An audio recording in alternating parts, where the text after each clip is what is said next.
Friends and aspirants, welcome to Mir academy. Mir academy में एक ज़बरदस्त अपडेट के साथ मैं हाजिर हूँ आपके साथ। तो ये अपडेट ये है, कुछ इस तरह से है कि फाइनेंस अकाउंट असिस्टेंट का JKSSRB ने सिलेबस रिवाइज कर दिया है। तो रिवाइज्ड सिलेबस इस वीडियो में मैं आपको एक बताऊंगा। इसके लिए बुक्स वगैरह और रिवाइज्ड सिलेबस क्या है, उसमें कौन सी चीज़ें ऐड की गई है और मार्कस डिस्ट्रीब्यूशन को कैसे चेंज किया गया है, और कुछ गाइडेंस टिप्स भी मैं लास्ट में बताऊंगा। तो चलिए वीडियो को स्टार्ट करते हैं। उससे पहले आप अगर चैनल पे नए हैं तो चैनल को सब्सक्राइब कीजिएगा।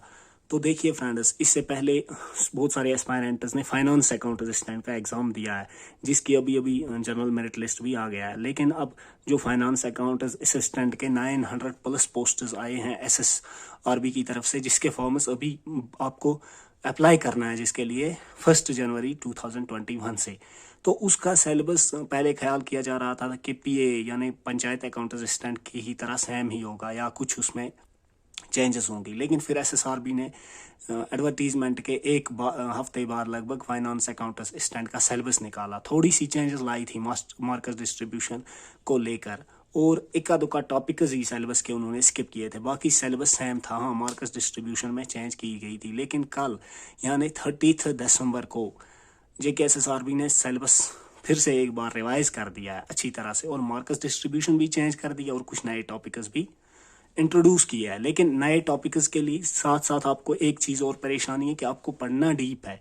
क्योंकि देखिए, for example general knowledge with special reference to JNK, ये अब भी था, उस वक्त भी है, लेकिन ये आपको फिर भी पढ़ना है। पहले इसके 30 मार्क्स हुआ करते थे, लेकिन अब इसके सिर्फ 20 मार्क्स है। ये पहला टॉपिक है सिलेबस का, ये फिर भी पढ़ना है। लेकिन साथ में स्टैटिस्टिक्स को इंट्रोड्यूस किया गया है सेकेंड यूनिट की तरह, और इसमें 15 मार्क्स रखे गए हैं। लेकिन बदकिस्मती की बात यह है कि थोड़ा सा सिलेबस को बढ़ा दिया गया। देखिए, जनरल नॉलेज तो आपको फिर भी पढ़ना ही था, लेकिन आप स्टैटिस्टिक्स इसके अलावा एक्स्ट्रा पढ़ना है।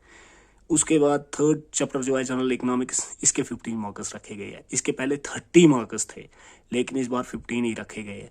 फिर मैथमेटिक्स, इसके 15 मार्क्स रखे गए। इसके पहले 10 मार्क्स थे PA में। नॉलेज ऑफ कंप्यूटर्स के 15 मार्क्स रखे गए, इसके भी 30 मार्क्स हुआ करते थे। Accountancy and book keeping 6th topic है, इसके 15 मार्क्स रखे गए, हालांकि इसके पहले 30 मार्क्स रखे गए थे। इसके बाद जनरल साइंस के भी 15 मार्क्स रखे गए, इसके 10 मार्क्स थे। इसके बाद एक और नया chapter mental ability and reasoning लाया गया है, ये था ही नहीं पहले, इसके अब 10 मार्क्स रखे गए।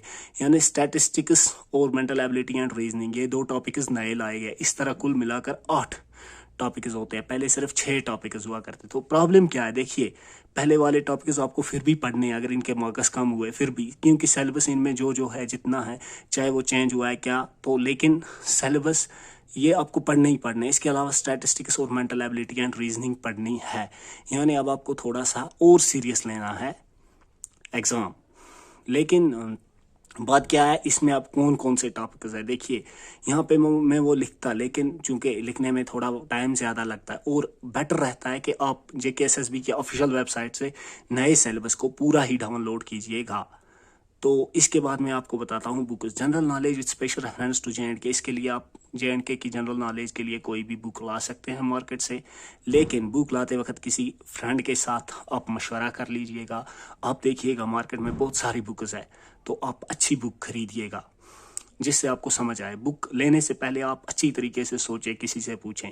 इसी तरह स्टैटिस्टिक्स की बुक लाते वक्त भी आप किसी से ज़रूर मशवरा लेंगे, लेकिन स्टैटिस्टिक्स आपको प्रैक्टिकली करना है। जनरल इकोनॉमिक्स की बहुत सारी बुकें हैं, रमेश सिंह है, संजीव वर्मा वगैरह है, तो और या NCERT से अगर आपको लगता है तो वहाँ से भी आप पढ़ सकते हैं। मैथमेटिक्स प्रैक्टिकल है, ये आपने अगर सीखा है तो ठीक है, अगर नहीं तो ये आपको किसी से पढ़ना पड़ेगा। नॉलेज ऑफ कंप्यूटर्स के लिए एक बुक मैं आपको बताता हूँ, PK सिन्हा की एक बुक है फंडामेंटल्स ऑफ कंप्यूटर्स। इसके अलावा भी अगर आपको किसी भी पब्लिकेशन की बुक डिटेल्ड लगती है, सिंपल लगती है, आप पढ़ सकते हैं। अकाउंटेंसी एंड बुक कीपिंग, इसके लिए अगर NCERT की बुक में इसे सिलेबस अगर निकलता है फिर। इसके बाद जनरल साइंस के लिए NCERT 9th 10th, और इसके अलावा भी आप सप्लीमेंट कर सकते हैं सिलेबस को कहीं पे से भी। मेंटल एबिलिटी एंड रीजनिंग के लिए कोई भी किसी भी पब्लिकेशन की बेसिक अच्छी सी बुक होनी चाहिए। तो लेकिन बुक्स लाते वक्त आपको काउंसलर की बहुत ही ज़रूरत है। आप अपने फ्रेंड से पूछिएगा, ऐसे नहीं कि आप बाजार जाइए और बोलिएगा कंप्यूटर की कोई भी बुक दें, नो, ऐसा नहीं है। या जनरल इकोनॉमिक्स की कोई भी बुक दें, आप बोलिएगा इसको बुक सेलर को, नहीं, ऐसा बिल्कुल नहीं है, क्योंकि बुक्स बहुत सारी हैं, इनमें मटेरियल बहुत सारा भरा हुआ है। अब मैं कुछ जनरल टिप्स आपको देता हूँ। देखिए फ्रेंड्स, क्या होता है, सबसे इम्पोर्टेंट बात है what to read and how to read. हमें क्या पढ़ना है और कहाँ से पढ़ना है, यानी बुक्स और काउंसलिंग बहुत ज़रूरी है। अगर आप गलत बुक 100 भी पढ़ेंगे ना, फिर भी एग्ज़ाम को क्रैक नहीं कर पाएंगे। उसके बाद फॉर एग्जांपल हम लेंगे जनरल इकोनॉमिक्स। अगर इकोनॉमिक्स के 10 टॉपिक है सिलेबस में, हम बुक लाते हैं ना, बुक में वही 10 मत होंगे, क्योंकि बुक वाले ने ये फाइनेंस अकाउंट असिस्टेंट के एग्जाम के लिए तो नहीं लिखी कि वो इसमें यही 10 टॉपिक रखा। उसमें को तो सारी ये लिखनी है बुक, लेकिन आप इसमें से वही चूज कीजिएगा। लेकिन आप बाजार में बहुत सारी कॉमर्शियल बुक्स है जो इन एग्जाम्स के लिए ही होती है, जैसे JKSSB फाइनेंस अकाउंट असिस्टेंट की अब जल्दी बुक आ जाएगी, नहीं तो आई भी होगी बाजार में। लेकिन आप मिसलीड नहीं होइएगा कि उसमें सारा सिलेबस होता है, क्योंकि वो सिलेबस डिटेलर देते ही नहीं, और वो कॉमर्शियल व्यू पॉइंट का 5 दिनों में, 1 हफ्ते में, 1 महीने में सारा लिख देते हैं इधर उधर का। ना ही उन बुक से समझ आता है ना कुछ। ये मैं आपको पर्सनली भी बता रहा हूँ, क्योंकि मैंने ऐसी बहुत सारी बुक्स देखी हैं। तो प्लीज़ इसको आप अवॉइड कीजिएगा। दूसरी चीज़ ये होती है, it is better to read 1 book 10 times than to read 10 books a single time. अगर आप एक बुक को 10 बार पढ़ेंगे वो बेटर रहता है, इसके बजाय कि आप 10 बुक्स को एक एक बार पढ़ेंगे, क्योंकि एक बुक बार बार पढ़ने से आपको समझ आती है। और तीसरी चीज़ है रिवीजन। रिवीजन बहुत ज़रूरी है। जब भी आप बुक पढ़ेंगे तो आप उसमें हाईलाइट करेंगे कौन कौन से मेन पॉइंट्स है, ताकि आपको दूसरी टाइम समझ आए। और चौथी गलती ये नहीं कीजिएगा, मत आप कहीं से भी MCQs पढ़िएगा पहले।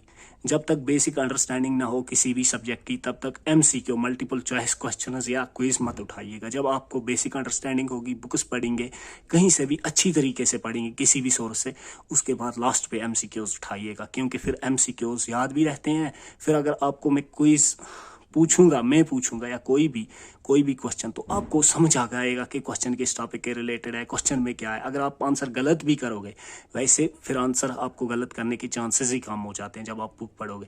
अगर आंसर आप गलत भी करोगे लेकिन क्वेश्चन आपको समझ आया होगा। इसलिए MCQs लास्ट में, और रिवीजन ज़रूरी है। और स्लीपलेसनेस नहीं होना चाहिए। अगर आप रात को पढ़ते हैं तो आप दिन को थोड़ा आराम कीजिएगा, यानी आप नींद आराम से कीजिएगा और रिलैक्स होकर पढ़िएगा। हाँ, पेन्स लेने ज़रूरी है, फिक्र करनी बहुत ही ज़रूरी है, लेकिन टेंशन लेने की ज़रूरत नहीं है। और स्मार्ट स्टडी करनी है, आप इंटरनेट को भी यूज़ कर सकते हैं, लेकिन इंटरनेट को ज़्यादा नहीं, मैं कहता हूँ 20-30% इंटरनेट को आप यूज़ करें। हाँ, अगर आप इंटरनेट पे कोचिंग करते हैं वो दूसरी बात है, फिर तो आप बहुत ज़्यादा भी यूज़ कर सकते हैं। लेकिन अगर आप बुक्स पढ़ते हैं तो साथ साथ 30% तक आप कंप्लीमेंट कर सकते हैं सिलेबस। कहाँ से? इंटरनेट से। लेकिन ऑथेंटिक सोर्स होना चाहिए, बुक भी ऑथेंटिक होनी चाहिए, इंटरनेट से भी ऑथेंटिक सोर्स से। अगर आप एक इनऑथेंटिक सोर्स से कहीं से भी पढ़ोगे तो वो नहीं चलेगा, उससे आप एग्ज़ाम क्रैक नहीं कर पाओगे। ये थे कुछ जनरल टिप्स। तो एक बार फिर मैं कहता हूँ कि रिवीजन जो है, रिवीजन बहुत ज़रूरी है। आप किसी भी बुक को, किसी भी लेक्चर को 2-3 बार सुनेंगे या बुक को 2-3 बार पढ़ेंगे, फिर आप ऑब्जेक्टिव्स पे ज़्यादा कंसंट्रेट करेंगे और रिवाइज करेंगे। तो उम्मीद करता हूँ वीडियो आपको पसंद आई होगी। तो ये भी बताता हूँ साथ में कि टोटल मार्कर जो होते हैं वो 120 बनते हैं इस सारे के, क्योंकि SSRB के मैक्सिमम जो एग्ज़ाम्स हैं उनके 120 मार्क्स हैं। उम्मीद करता हूँ लेसन आपको पसंद आया होगा। ये जो मैंने सिलेबस डिस्ट्रीब्यूशन आपके सामने रखी है आपको पसंद आई होगी। अगर पसंद आई है तो अपने फ्रेंड्स के साथ ज़रूर शेयर कीजिएगा, चैनल को लाइक कीजिएगा, वीडियो को लाइक कीजिएगा, शेयर कीजिएगा, चैनल को सब्सक्राइब कीजिएगा। थैंक्स।